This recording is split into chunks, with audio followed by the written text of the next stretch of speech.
Welcome to AI Paper Swap. Look, if you are an AI researcher or an ML engineer, you already know you can't just feed a massive foundation model a bunch of internet text and magically expect it to, fold your laundry. Right, yeah. The physical world just doesn't work like text tokens. Exactly. And that is why today's deep dive into the paper, Hy-Embodied-0.5-VLA, from vision language action models to a real-world robot learning stack by Tencent Robotics X and the Tencent Hi team, is so critical. I'm going to give you the zero fluff core insight right now. Yeah, let's just get straight to the meat of it. Tencent basically proves that a generalist robot requires an end-to-end learning stack. It's not just a model tweak. They built a custom fingertip UMI device to capture 10,000 hours of sub-millimeter data. Right. They made a huge architecture shift from autoregressive tokens to a flow matching action expert with a compact memory encoder. Plus, they introduced this completely reward-free offline RL method called FlowPRO. Which is wild, by the way. It is. And finally, they built a deployment engine using asynchronous inference and cubic Bezier smoothing for real-time control. And the punchline to all that intense engineering, the reason every ML practitioner needs to pay attention, is the performance leap. The result is a 90.9% success rate on the RoboTwin 2.0 benchmark. Oh, wow. Yeah, that literally crushes state-of-the-art models like Pi-0 by about 25 points. But the real kicker, they deployed this policy on morphologically unseen real robots. Wait, really? It's totally different robot bodies. Exactly. They proved you can decouple the underlying semantics of a physical task from the specific joint angles of the robot performing it. That's the holy grail, right? But we really need to unpack how they actually achieved that decoupling. And it all starts with the physical constraints of data collection. Yeah, the data bottleneck. Right, because you can't train a robust vision language action model without an absolute ocean of high-quality data. Traditional teleoperation methods have basically hit a brick wall here. They really have. If you want a robot to learn delicate, contact-rich manipulation, you can't just scrape YouTube videos. The authors realized they had to invent their own hardware solution before they even wrote a single line of model code. Well, why is the data bottleneck so severe? Traditional master-slave teleoperation is what we've used for years, right? It is, but it's fundamentally flawed for high-dexterity tasks. When a human operator sits at one of those massive rigs and unnaturally maps their arm movements to a robot's workspace, they are missing the most critical component of physical interaction. Which is what? The haptic feedback. Exactly. You cannot feel the contact forces. Think about trying to insert a RAM stick into a motherboard. The visual feed tells you very little about the micro-resistance of the pins aligning. Right, you have to feel it click. Exactly. Without feeling that micro-resistance, delicate manipulation it's basically impossible. It's essentially like trying to perform open-heart surgery with a pair of chopsticks while looking through a telescope. That is a perfect analogy, yeah. You have the visual feed, but the physical interface is completely abstracted away. So the industry tried to solve this with handheld UMI rigs, right? Yeah. Universal manipulation interfaces. Right. And those rely heavily on SLAM simultaneous localization and mapping, which is fantastic for tracking a camera's position in a room. But existing UMI rigs are just incredibly cumbersome. You are holding this bulky, heavy device. You might capture the gross movement of the human arm swinging through space, but you completely fail to capture the nuance of fingertip-level force transmission. So you're getting like shoulder and elbow data instead of finger dexterity. Exactly. And even if you make the rig smaller, you still face the cross-embodiment gap.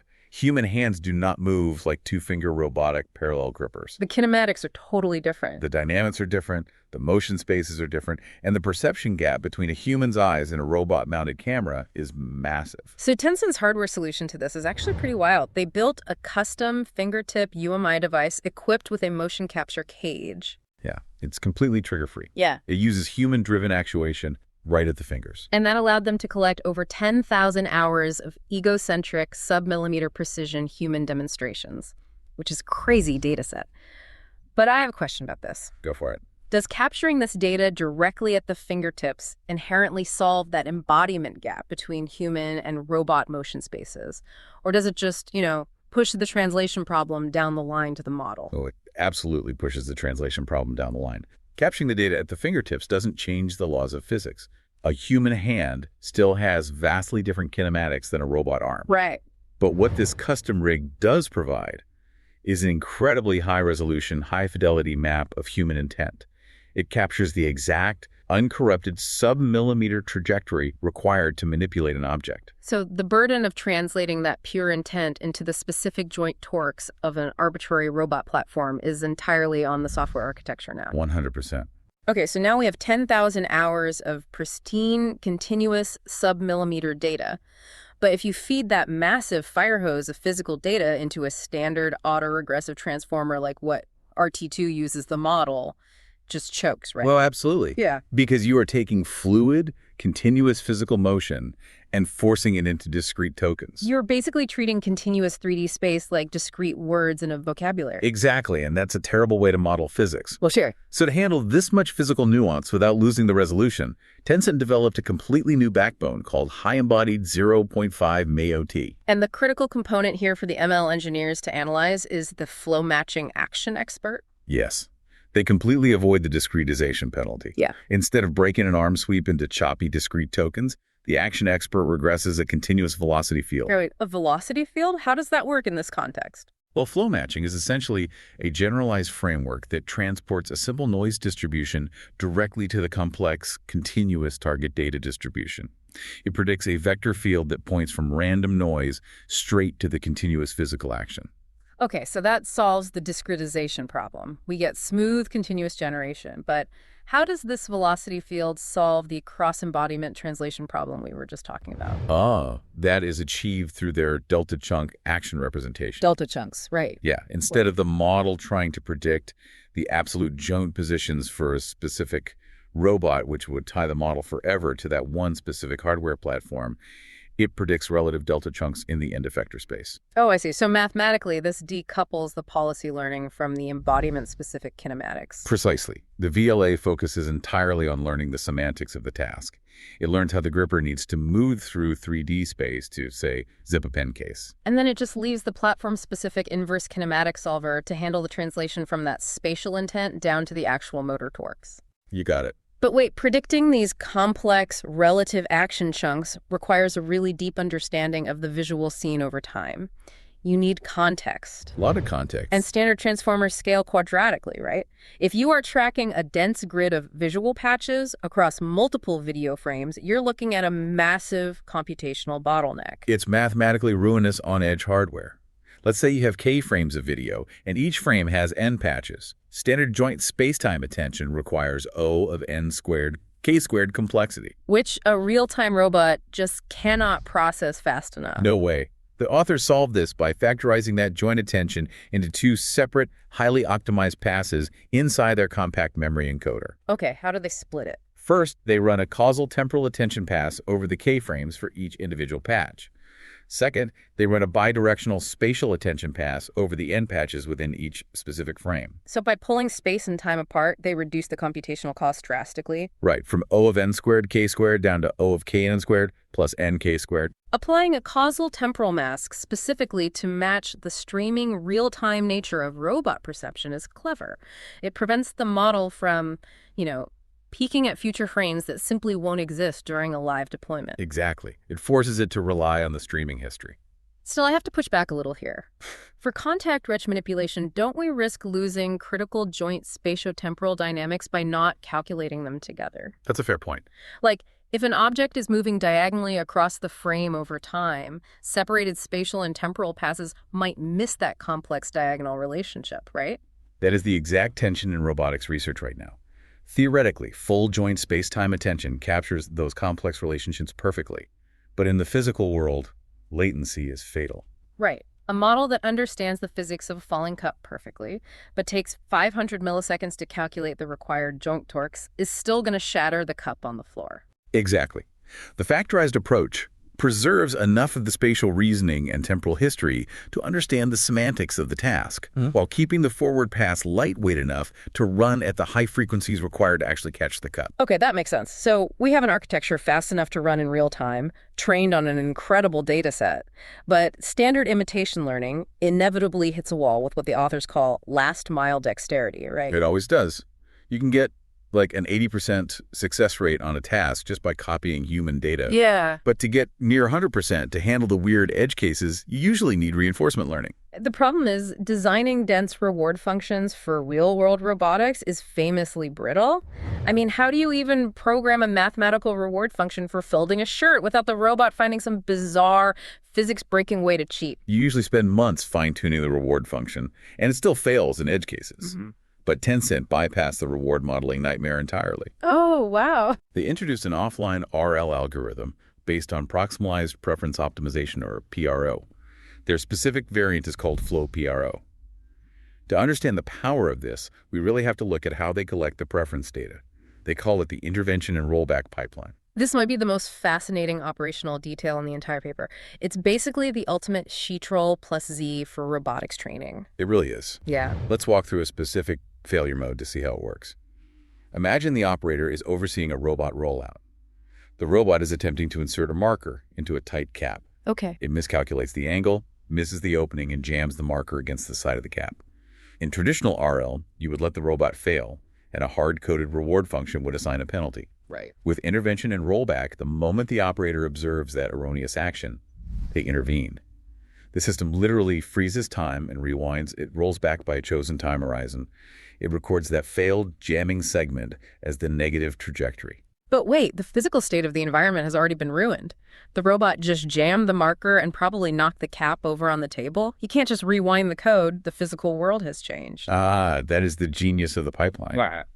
The system retrieves the visual observation from the exact moment of that rewind point and displays it as a reference screen. Oh. Yeah. The human operator then physically resets the table. They stand the cap back up, position the marker perfectly to match that reference image exactly. That is so clever. So once the physical scene is perfectly reset, the operator provides the positive corrective demonstration from that exact same starting state. Exactly. You are generating perfectly paired positive and negative trajectories that share the exact same initial physical state. You show the model the exact fork in the road where it made the wrong choice and immediately show it the correct path. But even with perfect data, preference optimization algorithms like the ones language models use can suffer from reward hacking, right? Oh, absolutely. The policy can drift dangerously far from its base behavior just to maximize the margin between the good and bad actions. So how does FlowPRO stop the robot from overcorrecting? Through contrastive gradient cancellation driven by a proximal regularizer. Okay, unpack that math for us. Because FlowPRO computes the training signal in closed form by comparing a frozen reference policy with the current training policy, it doesn't need a separate exploitable reward model at all. Oh, I see. When the positive trajectory and the negative trajectory align, meaning the model is currently taking the correct action and there is no bad behavior to contrast against. In that specific state, the mathematical gradient of the contrastive loss cancels out exactly to zero. Which means the model just stops updating. Exactly. This anchors the policy. It prevents the weights from endlessly drifting to increase an arbitrary implicit reward. It secures the new dexterity without forgetting its foundational capabilities. That is incredibly elegant. But look, all the math in the world, the sub-millimeter data, the flow matching, the contrastive gradients, none of it matters if the physical deployment is messy. Right. The real world does not care about your elegant loss function if the servo commands are delayed by network overhead. Exactly. A smart VLA is useless if it stutters and jerks. So how did Tencent turn this massive software stack into a fluid physical reality? They treated the deployment engine as a first-class design target, which is honestly incredibly rare in academic papers. They built an asynchronous inference framework. Meaning what exactly in a robotics context? Well, in standard naive deployment, a robot waits for the heavy neural network forward pass to finish computing before it moves a single millimeter. It thinks, then it moves. Think, move, think, move. Right. Tencent overlaps the heavy backbone forward passes with the actual physical servo execution. They decouple the thinking from the doing. How do they keep the thinking fast enough to outpace the doing, though? By heavily optimizing the observation prefix. The visual context, like the early frames of the video feed, remains constant across the multiple solver iterations required by the flow matching process. Okay. So they cache the keys and values of that observation prefix during the very first initial forward pass. For all subsequent integration steps needed to refine the action, the model only has to recompute the specific action tokens. It does not recompute the entire visual history of the room. Wow, that is a massive computational saving, but you still face the chunking problem. Right, the action chunks. Yeah, because the model predicts a chunk of actions into the future. By the time it finishes predicting the next chunk, the robot arm is already in motion. If you just naively execute chunk A and then immediately execute chunk B, you get jerky robotic movements. Yes, you do. To solve this, they implemented a latency-aware cubic Bezier stitcher. I kind of visualize this like an audio crossfader. That's a good way to look at it. But in audio, a crossfader prevents a harsh pop in the speakers. In this robot, what is the physical equivalent of that pop? Is it the servo violently jerking and dropping a fragile object? And the Bezier curve mathematically rounds off that physical jerk? That is exactly what happens. If you transition abruptly between two independently computed trajectories, the physical equivalent of that audio pop is an instantaneous spike in acceleration. Ouch. Yeah, the servo snaps, the arm shudders, and whatever it is holding shatters. To prevent this, the deployment engine discards the stale prefix of the new incoming action chunk. Stale meaning the parts of the prediction that are already out of date by the time the computation finishes. Exactly. They use a truncation ratio greater than 1 to throw away older predictions that are no longer physically relevant given the robot's real-time state. Then they take the last executed position of the end effector and an interior point of the new action chunk and construct a cubic Bezier curve between them, guaranteeing C1 continuous transitions, meaning the velocity is completely smooth. There are no instantaneous jumps in speed or direction. None at all. It mathematically guarantees the robot will seamlessly glide between two independently computed inference chunks. It ensures that the highly abstract, high-level commands from the VLA translate into fluid, organic, continuous motion at the raw hardware level. Incredible. So we have dissected a really intricate pipeline here, but does this massive engineering effort actually translate to state-of-the-art performance? Or is it just, theoretical elegance? The performance data is staggering, honestly. Let's look at the RoboTwin 2.0 simulation benchmark, which is a rigorous 50-task suite. Hy-VLA 0.5 hit a 90.9% success rate on the clean setting and 90.1% on randomized. And to contextualize that, Pi0, which is a highly respected, incredibly capable flow-based VLA, only achieved 65.9% on the clean setting. Right. That is a 25-point performance gap. It significantly outperforms Pi 0.5, and it edges out the previous strongest baseline, Joy AI-RA. But simulation is ultimately just a video game for robots. The only metric that truly matters is hardware deployment. And they deployed this on real-world bimanual tasks, inserting bottles into crates, zipping up a flexible pen case, folding and storing glasses. And they did this across completely different robot morphologies, Right. The Dobot, the JHA arm, and the Unitree G1 humanoid. Let's talk about the FlowPRO results in the real world. Yeah, the real-world results validate the FlowPRO post-training, which they denote as RPRO in the paper. They benchmark their intervention and rollback RPRO against standard Dagger imitation learning, where you aggregate data sets by having an expert correct the robot's mistakes, and against an advantage condition baseline called Pi 0.6 star. After 3 rounds of post-training, RPRO hit an astonishing 99% success rate on high-precision tasks like USB insertion. 99%, that's practically solved. It is. Dagger peaked at only 93%, and Pi 0.6 star hit 95%. Yeah. Not only was RPRO more successful, but the execution time was consistently lower. The policy is just vastly more confident. Now, for the machine learning engineers listening, the most critical part of this evaluation is what the authors call track B. They split their real-world evaluation into 2 tracks, right? Track A was intra-embodiment fine-tuning, meaning training and testing on the same robot type. Yes, but track B is the holy grail. It tests cross-embodiment transfer using only human UMI data. So wait, they fine-tuned the policy entirely on the human demonstrations captured by that custom fingertip rig? Yes. They then deployed that policy onto morphologically unseen robots. And they did this without ever teleoperating those specific target robots to collect hardware-specific data. That proves the entire thesis of the paper. Transferring a policy to an unseen robot body without needing target-specific data means the delta chunk abstraction is actually working. It is. The model genuinely learned the abstract physical semantics of the task from the human intent and successfully deferred the hardware translation to the kinematic solver. That is massive. It proves that we are past the era where simply stacking more transformer layers and feeding a model more internet video will solve robotics. Generalist, embodied AI requires full-stack, system-level co-design. You really have to engineer the sub-millimeter precision of your physical data rig. You have to factorize your attention heads to defeat latency. You must align your policy with proximal regularizers that prevent reward hacking. And you have to write C1 contiguous heuristics for your deployment engine to respect the laws of physics. It is a total masterclass in treating the physical world and the digital architecture as a single, unified engineering problem. Which brings us back to the provocative reality this paper points toward. Oh, absolutely. If we can truly decouple policy learning from embodiment-specific kinematics using relative delta chunks in the FlowPRO pipeline, the timeline for Universal Foundation Model drops dramatically. We are looking at a near future where a single foundational brain weights file can be downloaded into a massive industrial arm for morning assembly line work and then seamlessly ported into a humanoid chassis in the evening to fold your laundry. Without a single gradient update required. Exactly. The hardware just becomes a peripheral, the intelligence becomes universal. Thanks for tuning in to AI Paper Slop. Keep researching, keep building, and we'll see you for the next deep dive.